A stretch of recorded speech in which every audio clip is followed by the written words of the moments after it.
Hello and welcome. I'm Leigh-Ann Gerrans and you're watching W News Extra, broadcasting live from the Al Arabiya studios. These are our top stories.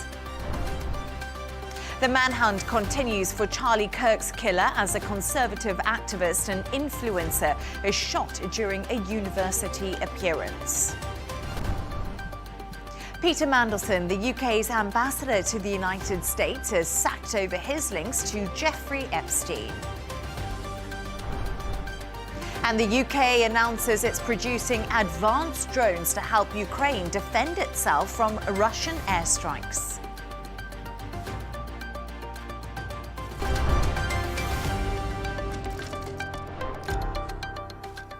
A manhunt continues for the person responsible for fatally shooting right political activist and Trump ally Charlie Kirk. The 31-year-old was appearing at a university in Utah when a gunman opened fire. Officials believe the shot came from a rooftop. President Trump said he's filled with grief and anger at the heinous assassination, calling it a dark moment for America. Earlier today, during a 9/11 memorial in Virginia, Trump announced he was awarding Kirk with the Presidential Medal of Freedom. Take a listen. Charlie was a giant of his generation, a champion of liberty, and an inspiration to millions and millions of people. Our prayers are with his wonderful wife, Eric, and his beautiful children. Fantastic people they are. We miss him greatly, yet I have no doubt that Charlie's voice and the courage he put into the hearts of countless people, especially young people, will live on. I'm pleased to announce that I will soon be awarding Charlie Kirk posthumously the Presidential Medal of Freedom. The date of the ceremony will be announced, and I can only guarantee you one thing, that we will have a very big crowd. Very, very big. To discuss this and all of today's stories, I'm joined by Shane McGinley, news editor at Arabian Gulf Business Insight, and correspondent Sara Firth, who is over in Washington. Sara and Shane, great to have you on the show. Sara, let's start with you. The manhunt is still underway in the US. Yes, Leigh-Ann, and what we've seen is some significant developments throughout the course of the day here. You've had the FBI come out in an earlier press conference saying that they had good video footage of who they think is the suspected shooter. They've also now released images of this man. They're calling for the public to help in any way they can through the tip line, urging them, if they recognize this person, if there's any information they have that could be useful, to get in touch. And they've also, Leigh-Ann, put up a $100,000 reward for any information that might lead to an arrest. Now, in one of those images that was released, you see a man. It's thought he's been described as college age. He's wearing a baseball cap pulled down low over his face. He's wearing sunglasses to shield his face. He's wearing dark clothing, carrying a rucksack, and it appears to be an image taken from CCTV footage in some kind of a stairwell. Now, the FBI had also said earlier in the day that they had been tracking that suspect's movements from before he arrived on campus to arriving on campus, going up to the roof where it's thought the shot was taken, and then fleeing into some woods nearby. They say that they've recovered the weapon that they say is a high-powered rifle, and they are continuing that manhunt today. And actually, Leigh-Ann, in just the last sort of 15 minutes or so, there was a news conference that was scheduled for 2:45 p.m. Eastern Time to provide an update on this investigation. Well, officials have released a statement saying, due to the rapid developments in our investigation, we'll be suspending this. We'll release an updated time later today, and that's by the Utah Department of Public Safety. So clearly, things are developing very fast throughout the course of the day. We're expecting an update from those authorities a little later on. Sarah, thank you so much for that update. And the FBI also did offer a $100,000 reward for finding the killer. And as Sarah said there, FBI has a lot of information which it has released today. But Shane, earlier we did see Donald Trump, and I felt today that he looked like he was grieving. He was very close to Charlie Kirk. Charlie Kirk was a man who visited the White House a lot, had a lot to do with the Donald Trump administration as a whole and helping the Trump administration. But the big questions, and everyone is asking these questions, America right now, is America at a tipping point after this political assassination of such a big figure? Well, yeah, he's a huge figure, and I'm not really I don't agree with a lot of his politics, but I did decide after I thought a lot about it to look up online, and I saw the video that's it's sort of available everywhere of the actual incident when he died, and it is really quite shocking. A lot of it was sort of fuzzed out, and I think the reason I did that is because you want to kind of remember at the end of the day, even if you don't agree with any of his politics, it's still a man at the end of the day, and it's a father and a son, and he has a wife, Erica, and as Donald Trump said, he's got a 1-year-old son and a 3-year-old daughter, and I think that's what people need to remember at the end of the day, even if you completely 100% disagreed with every single thing he said on sort of race, abortion, everything that he spoke about. It's still a man whose life has been taken. And I thought there was a really great interview that was with Kim Leadbeater, who's a British MP, and she's also the sister of Joe Cox, who was a British MP who was murdered in sort of political circumstances almost a decade ago. And you kind of think that was a decade ago in the UK, and if anything, the UK and the world has gotten even more divisive and has gotten worse since. So while I would like to think that this is a tipping point and people will sort of stop and think and sort of humanize these people, the sort of history shows us that they probably won't, and I think that's the unfortunate thing. And the problem, I think, is that yes, you're right that Donald Trump looks like he's grieving, and he described him as a friend and a hero and various sort of accolades, and he's now getting this presidential medal. But I think there needs to be a mass de-escalation of the tensions that are in America, and that needs to come from the top, and that needs to come from Donald Trump. But if you look at, I looked at his Oval Office statement, and he was still talking about how violence and murder are the tragic consequences of demonizing those who you disagree with. And he is 100% right on that. But the problem is that Donald Trump doesn't adhere to what he's just said. And he went on then to talk about the radical left. And I think if we want to have a proper tipping point in America, it needs to come from the top of the administration. There needs to be a massive de-escalation of tensions between the so-called left and right. And just remember that the left and right, they're both human beings. And I think there was a great quote that came from Kim Leadbeater, where she said that you can't replace tough conversations with violence.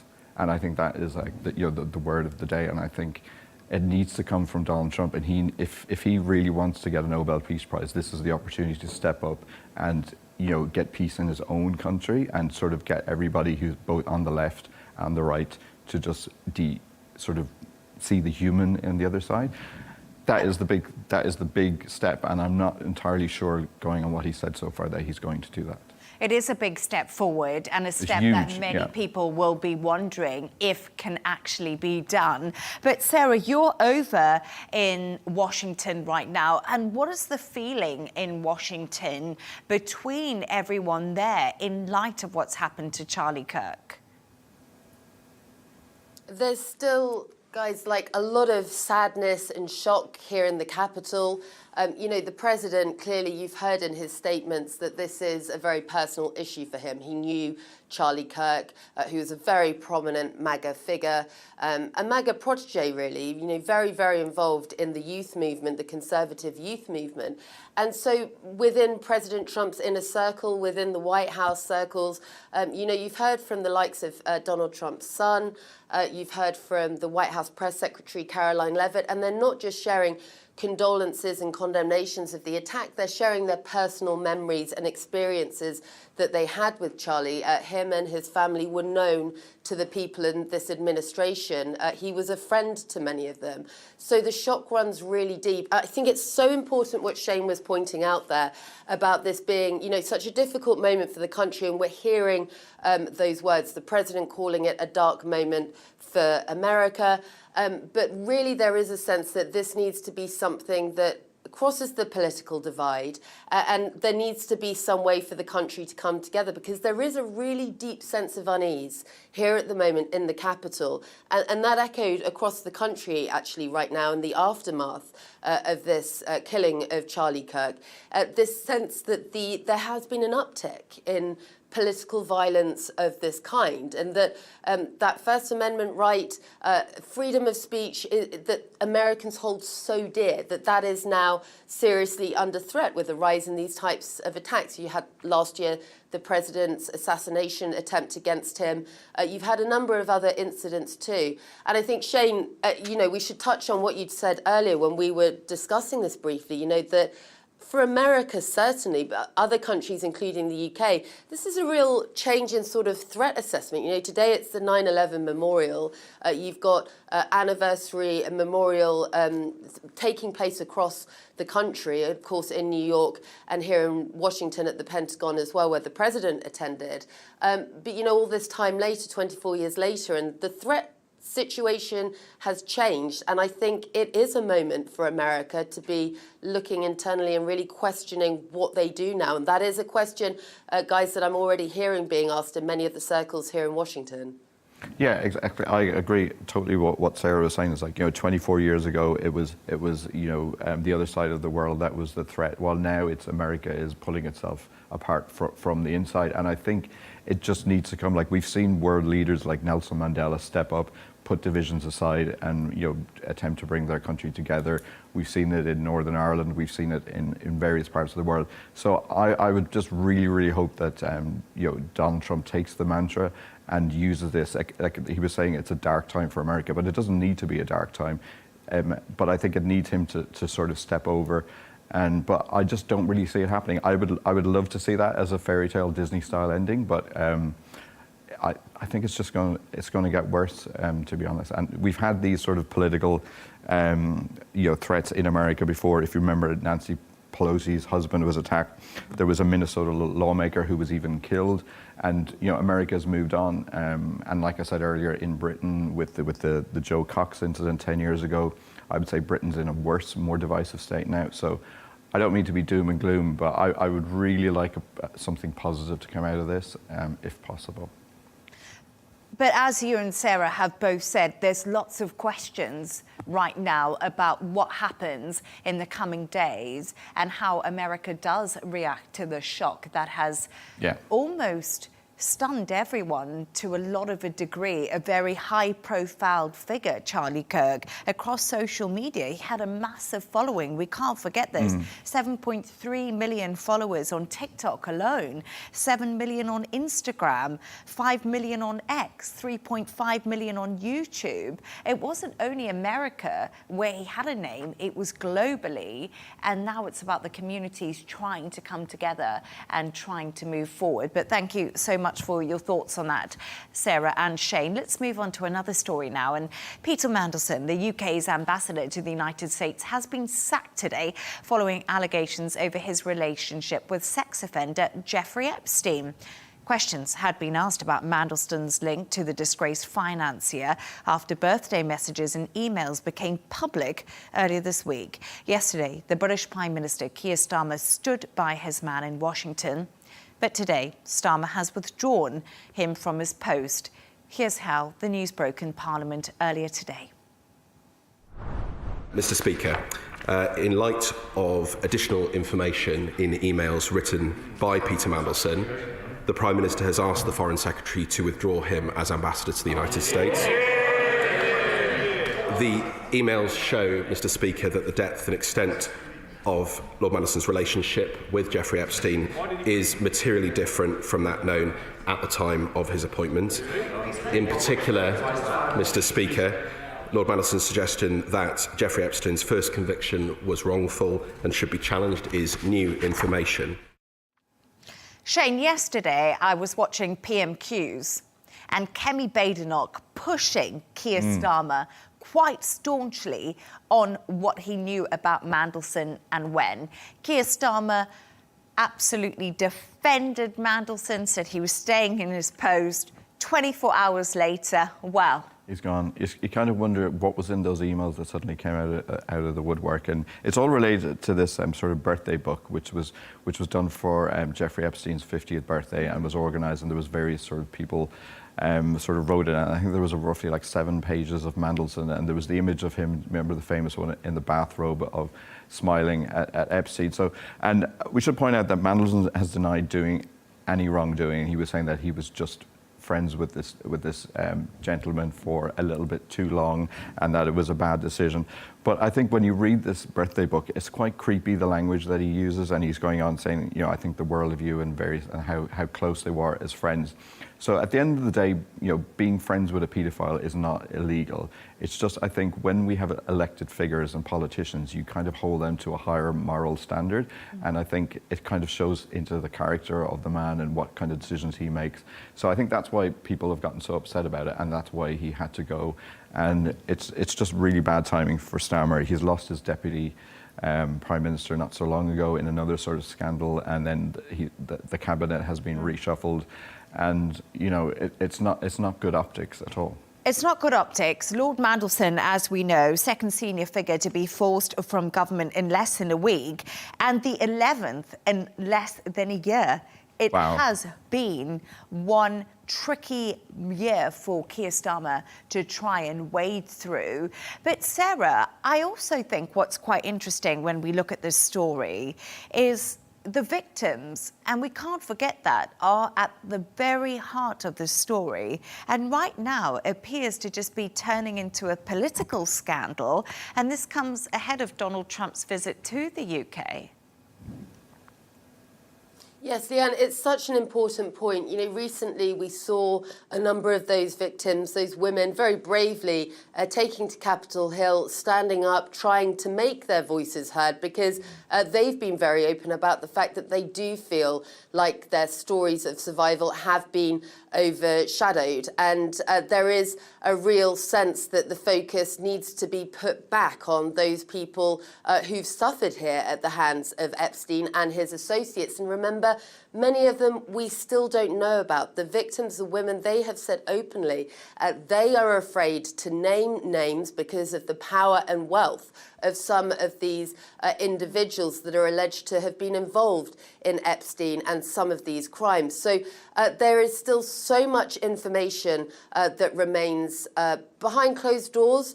We know there is a massive push from many here in America, not just Democrats, Republicans too, are calling for transparency.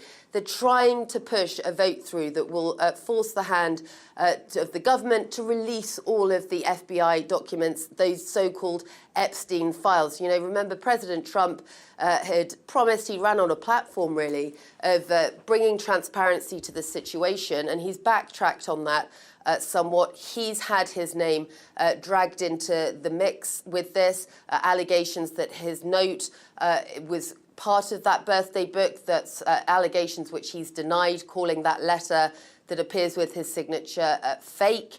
He's launched a lawsuit against the newspaper that reported evidence of that letter.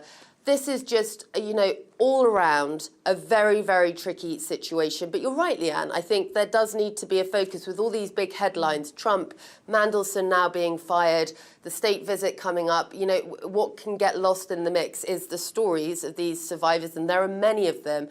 And we haven't even had the full scope of detail of what they suffered at the hands of Epstein. And as yet, unnamed people that we're just told have a lot of wealth and power.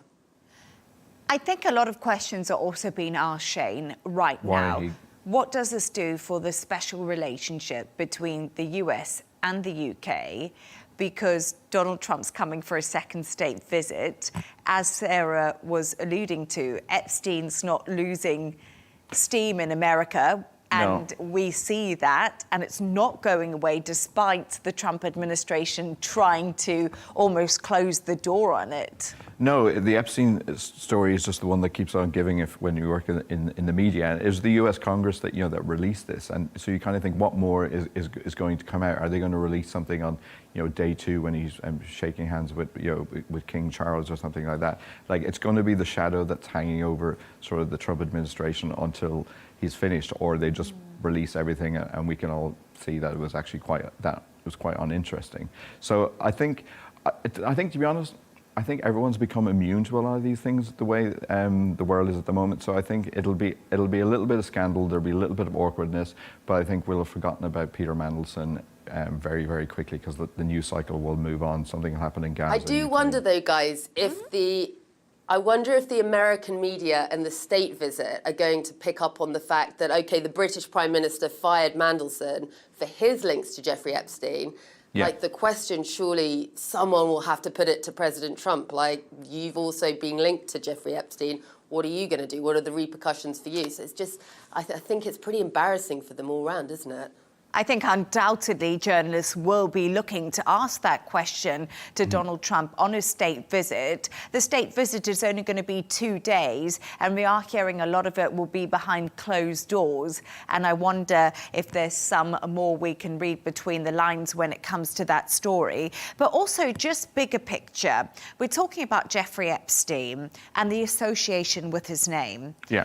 But despite this, Keir Starmer still chose to use Jeffrey Epstein's associate, Peter Mandelson, to be the ambassador. Yeah, I was quite shocked when he was chosen in the first place, because he doesn't have a clean record in his political career at all. When he was in the British Parliament, there was scandal as well. When he was in the EU Commission, I think it was, there was scandal. So I think it did seem like an unusual appointment, and it didn't really sort of fit with the sort of person that Trump knew. But maybe they knew each other from back in the days.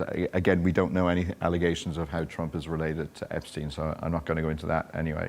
But it did seem like the most unusual appointment, and also I think Keir Starmer's kind of learned his lesson now that yes, he may be known as the Prince of Darkness and maybe good at diplomacy, but you need to look at the character of the person that's behind it, because he can't afford any more scandals. Like you said, 11 people have gone by the wayside. You don't want to get to 12 before Christmas.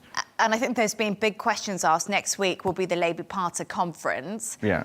And people are saying, is Keir Starmer the right person to see this term out? And that's been a big question, because let's not forget, the Reform Party in the UK held their conference last weekend. Yeah. They are absolutely killing it in the polls. They're way ahead of the Tories and ahead of Labour. And Keir Starmer's got to be really careful here. Oh, completely. And I think the problem is as well is it's not the actual scandal, it's the handling of it. And the way with the Angela Rayner ones, well, that dragged on for days and days. That should have been, wrapped up pretty quickly. The same with the Mandelson one. Yesterday he was defending him. Today he's gone. It's just, it kind of doesn't, it's not really the sort of person that you're going to trust with sort of the nuclear codes and to make a quick decision on things when he's dallied over some major political moves. I wouldn't trust him to play chess or anything like that, for example. Sarah, one quick thought from you. Epstein files, do they all just need to be released to get the story away from the Trump administration and from casting a shadow over the British government? That is what so many people here in the capital in DC are calling for, not just Democrats, Republicans. They think the only way to close the chapter here is to release everything and for full transparency. But it's the man on the top job of their own party, President Trump, who it seems has been a block to that action happening. He wants the story to go away. It's not, look, I like that Shane's sort of resurrecting that old Prince of Darkness nickname that Mandelson had. This was seen by many as a ticking time bomb that has exploded in Keir Starmer's face. Hugely embarrassing for him. The timing could not be worse. On both sides of the Atlantic, Donald Trump is probably going to face some pretty tough questions on that state visit, calling for exactly that, Leigh-Ann, people calling for that transparency and the story not seeming to go away until they get it. And also calling for Keir Starmer's transparency on what he knew when with Mandelson's links to Epstein. Thank you so much for your thoughts on that. Now let's move on.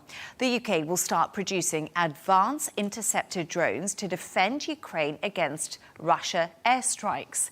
Designed in Ukraine and supported by Britain, the weapons will have the capacity to destroy Moscow's ongoing aerial assaults. Sarah, let's start with you, because this announcement comes at a really pivotal time, because obviously we've talked about Russia's provocation of the West.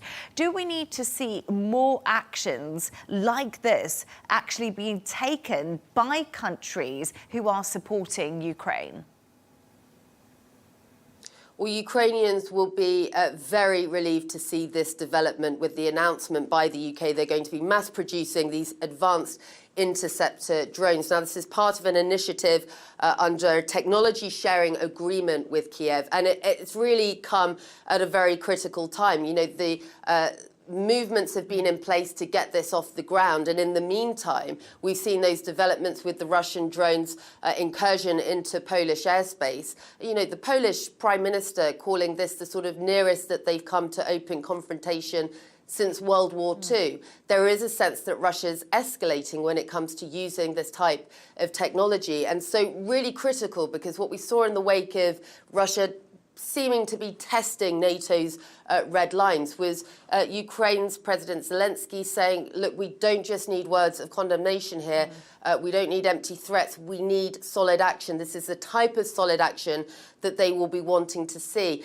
And remember, guys, you know, at the start of this in 2022, when Russia launched that full-scale invasion, one of the critical mistakes that we now know they made is that they undertook a sort of traditional land warfare tactics, you know, with heavy tanks and artillery overland, and it simply got them stuck. And we saw Ukraine mount this quite remarkable offensive against them. And the drone technology that they used at the time, the ability that they had to really utilize this cheap form of technology and weaponry, really saw them be able to hold off the Russian advance. A huge number, a huge percentage of the casualties throughout the course of the conflict on Russia's side have been attributed to the use of these types of drones. So, you know, in Ukraine right now, absolutely critical that we've seen this development, this investment from the UK. They'll be working with Ukrainian scientists developing this technology, as well as British scientists, mass producing this to get that crucial weaponry to Ukraine as it struggles to contain the threat from Russia and hold off those Russian forces on the ground from making further advances. But, you know, wider, guys, you know, globally, this is changing the nature of warfare potentially. And here in the US, that's raising some questions about whether or not America might be a little bit behind here when it comes to this kind of technology.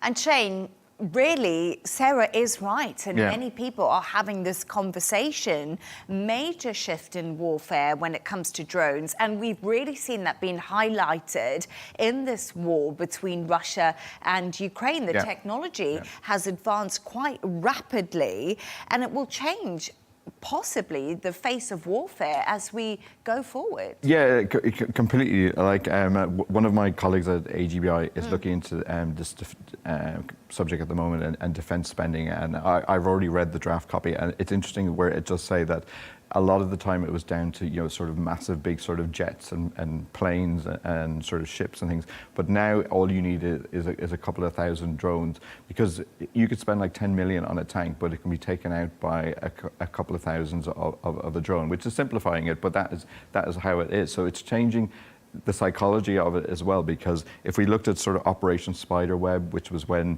you can sit in Ukraine and you can send a load of drones and take out sort of most of the Russian. Exactly, but you could do that in terms of warfare wherever. So it dehumanizes the enemy as well, because it's like playing like a computer game where you're just looking at coordinates. You can send the drones. Before you had to actually almost sort of look at them across, if you think about World War II and the trenches type thing, like that's all completely gone. So it changes the amount of investment that you need to get all of these drones, but also it means that you can have a lot more impact. And even if you look at the numbers, like for example, like the global tank market is around sort of like 2 billion, but then in terms of global drone market, you're up to like 40, and that's anticipated to double by the end of the decade. So there's going to be these military drones kind of used a lot more, and I think unfortunately it'll make warfare probably like a little bit too easy and less investment, which I don't think is a good thing. It's an interesting place that we're moving into. Yeah. I do really believe that, because I had a conversation earlier with Major General Chip Chapman, and he was really interesting because he said these drones that are going to be made are also have artificial intelligence. Yeah. So it's like you're saying, people can be completely removed from where the action is actually happening. Yeah. A fascinating conversation, Sara and Shane. Let's move on to another story now. And South Africa's highest court has said husbands can now take the surname of their wives, overturning a law that barred them from doing so. The country's constitutional court ruled that the law amounted to gender-based discrimination.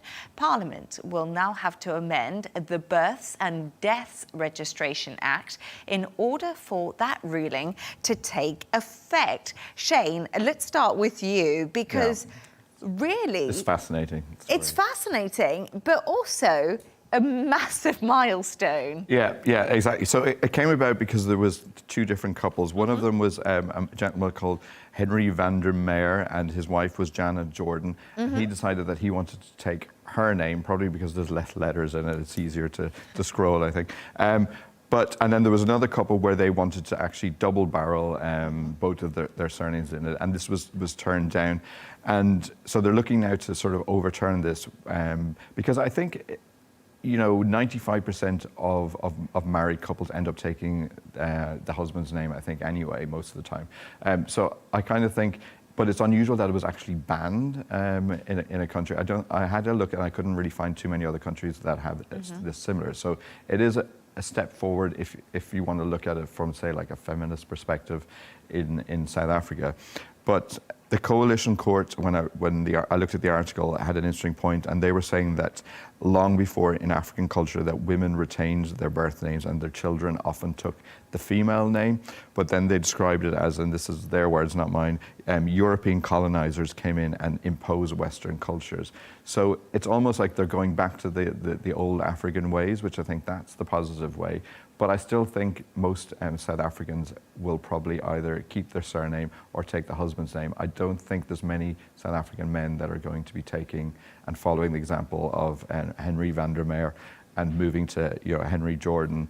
I think it'll still be, probably like almost 100%. I don't know, probably know more. Well, I was going to say that I was actually born in Zimbabwe, grew up in Africa, and I was having a look at this story because I found it extremely fascinating, especially when it comes to gender equality within African countries, because Africa is still very much a man's world. It's male-dominated when it comes to the top jobs, even though women are starting to make good inroads in the country.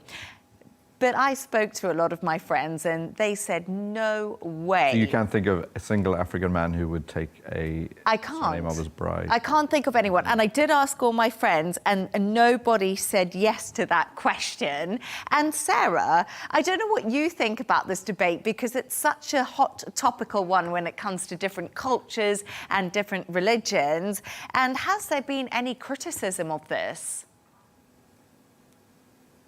Well, I think one of the criticisms is potentially how much was this called for, how much was it needed? As you said, it's not something really that you're expecting a lot of South African couples to utilise, and there are certainly bigger issues when it comes to sort of gender equality that potentially could have perhaps been tackled first. But of course, it's not just South African couples, South African men. Around the world, there's not many, if any, that I can think of the top of my head. Cultures where you have men traditionally taking the woman's surname, right? So even in the West, it's not something that is particularly common. I can't think of anyone that I know where the man has taken the woman's surname. I don't know about you guys. I mean, when I got married, I kept mine. I think time to fess up. Shane, would you take a wife's surname? it were I available? didn't have to. Luckily, my wife jumped straight away and took McGinley, like almost in a second. I was almost suspicious. We love her. Yeah, we love your wife. She made your life easy. Good for her. I'm not married. I've never married, so I've never actually had to come across this. So Leigh-Ann Gerrans is born and bred. Nothing's changed, and I don't know right now at this very tender age if I would take someone's surname at this stage. But I do think it's an interesting debate. But I would actually like to retain my surname because it's my identity. I've worked as Leigh-Ann Gerrans. It's my professional name too. And my name is really important to me because I only have a sister, so there's no males to carry on that lineage. And I think for us, it would actually be quite nice for, if I married, for them to take my surname. But yeah, I think, and That's a beautiful point. I've only got sisters too. Yeah, that's a great point. I'm keeping my name. yeah, Sorry, we're the girls. We've got to do it for us. well, yeah, you know? I did ask my sisters. I was like, did you sort of feel like you were letting go of something when you dropped McGinley and they took on other surnames? They didn't seem said really you. They didn't see them. But and yeah, I don't plan to have children, and my brother has one son, so he's the left one standing. So he's going to be the only one to keep on the McGinley name. But I looked it up in America, and the latest survey I could find was 2023, and only 5% of men took their wife's name compared to 79% of married Americans. And it's slightly up from a couple of years ago, but it's still only 5%. It's very, very, very small. Like I have heard of, I know of a couple in Dubai where they decided to go double barrel, and the husband took on the wife's name. So I think that's probably sort of progressive. I think that's becoming a lot more popular to double barrel it. I've known a few people who've done that. The only thing, it just makes all the paperwork and the documents such a hassle, doesn't it? Because then you have to put the hyphen into everything, and I know because I've got one. So. And I know a couple of female friends who wanted to take on their husband's name because they wanted their children and all of the family to have the same name, rather than have their children with a separate surname to them. But just before I let this conversation go, because we are running out of time, Sarah, did you think that you'd take your husband's surname if it was like a really high up posh surname like Kennedy? Yeah, Kennedy or Goldsmith. Well, I mean, you know what, guys? I was saying to you, because we were talking about how it came back to, it used to be about land rights. You know, if my husband owned land that I was potentially, entitled to, I would be changing my name faster than you can imagine. We do actually, in my household, we have the cultural debate because my husband's Turkish. So traditionally, the women do take the name, but I'm with you, Leigh-Ann, paperwork, it's too much hassle. But if he had land, we wouldn't be having this conversation. If he had land, down that passport office. All right. Now, it's that time of the show where Sarah and Shane bring us the stories of the day. What are the quirky stories that they have chosen for us? And Shane, I always realise you do like to do quirky stories on books. Yeah, well, I was quite intrigued by this one. It's not really that quirky. It's quite serious, and I think it's a big topic, and everyone needs to listen up. Okay, everyone. There's a crime author called Sam Blake, and it's actually a woman called Vanessa Fox O'Loughlin. She lives in Ireland, and I've met her a few times. She's absolutely lovely. But she found out that on Amazon, I think we can say, but there are other digital book providers, we should add, that there was a lot of books that are out there that she hadn't written that had her name in it, and it was being promoted to her fan base, and she's extremely popular in Ireland. She goes to the top of the charts for decades.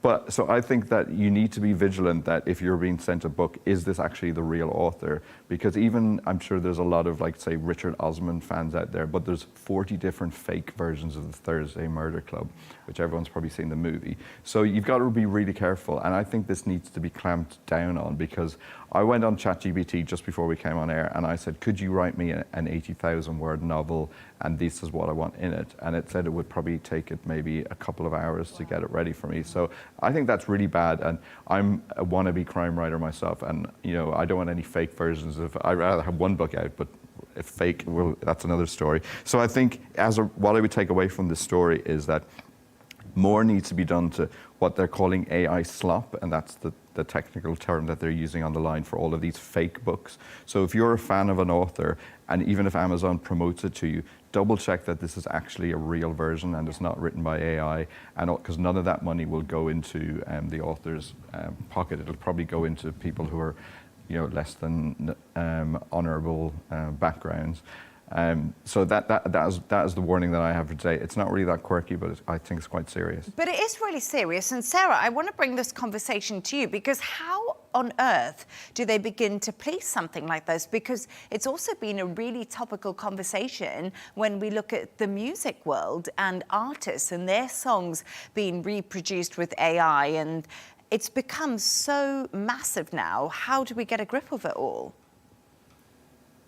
Yeah, it's a really scary time. And I mean, these conversations always come up around new technologies, but it's clear that the development and the advancement of AI is far outpacing any of the kind of regulation right now. I mean, Shane, when you were talking about that, I was thinking, I'm an avid reader, but how would you know? Because perhaps after you'd bought it, you'd be aware, well, okay, this writing doesn't match up to the author. But by that time, you know, the crime's been committed, the money's in their pockets. I don't know. I'm with you, Shane. It's a really difficult one. And I think, you know, you're a sort of crime writer yourself. So I think, yeah, if you're looking to be published, the idea of someone being able to just take your name and put it on a piece of work that isn't yours, and if you're well-known, capitalise on that name, yeah, that's appalling and very difficult to know how on earth you police that. But it's it's such an interesting topic, especially because I feel like what Sarah said is so true. AI is just moving so fast, and it's difficult to try. Exactly, like if it can do it it can give you an 80,000-word novel of your choice in a couple of hours. That's a bit scary. It will be better than my original writing. I'm not going to lie. So I'm sorry, you know, I'm not even trying here. Sarah, and let's move on to your story now. And it's actually lovely because it's about a new service dog helping a 9/11 first responder. Yes, so this is Raphael Jarvis. He was a 9/11 responder, and his partner, Ben, who is a golden retriever who's been specially trained and is helping Raphael deal with his post-traumatic stress disorder diagnosis in the wake of those years that he spent on the site helping those 9/11 responders. You know, friends and family had picked up that he was showing signs of PTSD. He was then diagnosed. And this is really shining a light on the charity involved in this, Canines for Warriors. They had put up $30,000 towards the initial training period for these specialist dogs.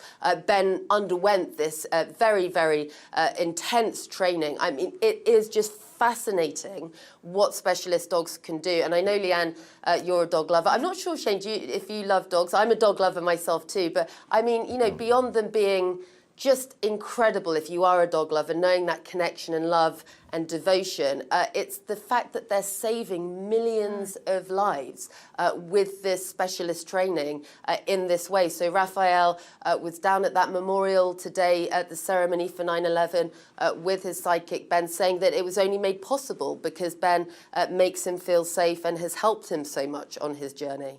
And I always think that we don't deserve dogs. I've got 2 dogs. I'm like Sarah. Haven't been married, but I've got dogs, everyone. Just an announcement. But I always say that my dog saved me. Yeah, I don't know if that makes any sense, but I feel like when I got my dogs, and I always say this, my dogs saved me. They bring me so much joy. They bring me so much happiness. And just looking at that picture, you know, suffering from PTSD, it's so difficult for people to talk about, and how comforted and happy he looks with this beautiful dog who looks equally as happy. And it's just a good life for the dog and a good life for someone who's been really struggling. No, it's a great story, and I definitely believe there is I'm with you, Leigh-Ann, yeah.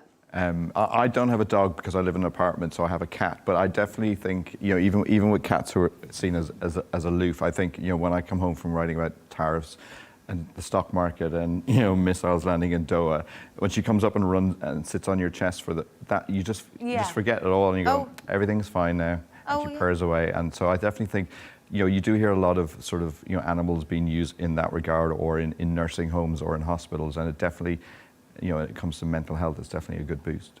And we all love cats too. Yeah, we do. It's just so humbling. Yeah, it's so humbling, isn't it? I mean, Leigh-Ann, you're right. I think golden retrievers over guys any day of the week. My golden hubby, I loved so dearly. I remember. But also, you know, it's just so humbling. Dogs before dudes. I don't know if you've ever seen that, but anyway. Dogs before dudes. Dogs before dudes. What a great note to end on. Thank you so much to our guest, Shane McGinley, news editor at Arabian Gulf Business Insight, and correspondent Sara Firth. He was joining us there from Washington. And that's all from us on W News Extra. Don't forget to subscribe to our YouTube channel and, of course, follow us on X. GNT with Michal Prendergast is coming up next. Goodbye and thank you.